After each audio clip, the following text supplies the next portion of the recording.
Nearly a century and a half after its conclusion, the Civil War remains the central event in American history. I am Eric Foner, the DeWitt Clinton Professor of History at Columbia University. I have taught here since 1982, and my research and scholarship has mostly focused on the period that this course will be covering. If you want to know where the world you're living in came from, you need to know about the Civil War era.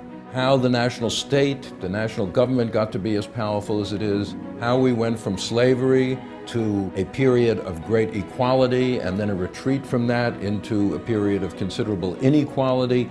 That helps to explain the civil rights movement and in a certain sense helps to explain how we elected the first black president in American history. This new online series explores the history of the Civil War and the reasons for its continued relevance today.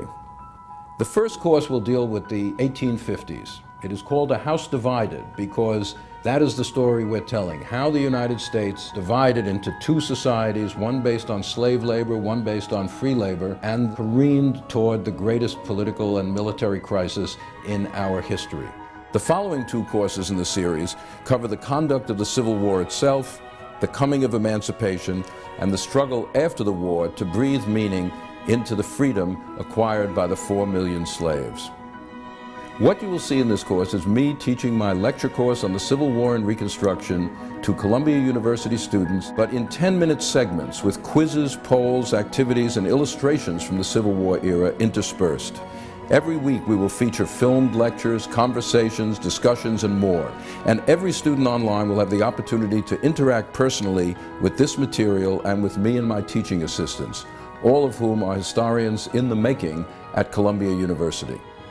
I grew up in a family of historians. My uncle Philip Foner was a very prominent historian. My father Jack Foner, also a historian. My family was more of an old left 1930s kind of family, but also understood some of the inequalities in American life, particularly the importance of race, which very few people were talking about outside the black world.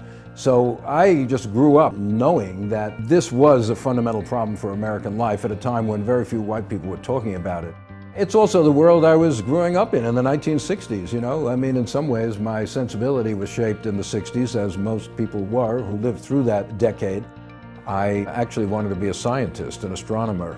And then I took a course with Professor James Shenton, a great legendary teacher here, on the Civil War era. Shenton made us understand that you couldn't really appreciate what was going on in the society without looking back and seeing the deep history of where this came from. Finding an inspiring teacher like that was what made me think that I wanted to be a historian. At Columbia, the most important figure in the history department was Richard Hofstadter. A brilliant historian, a brilliant writer. Hofstadter really emphasized the importance of writing for an audience outside the academic world. So it was somehow this combination of Shenton and Hofstadter. Merging those together was the sort of model one might want to aspire to. In this course, we are getting a certain kind of history that has been developed over the decades in the Columbia History Department. A history that tries to bring together political history, social history, intellectual history. And Columbia History Department has a long tradition of reaching audiences outside the so-called ivory tower of the university. This particular MOOC technology enables me to reach probably more students than I have in my entire career.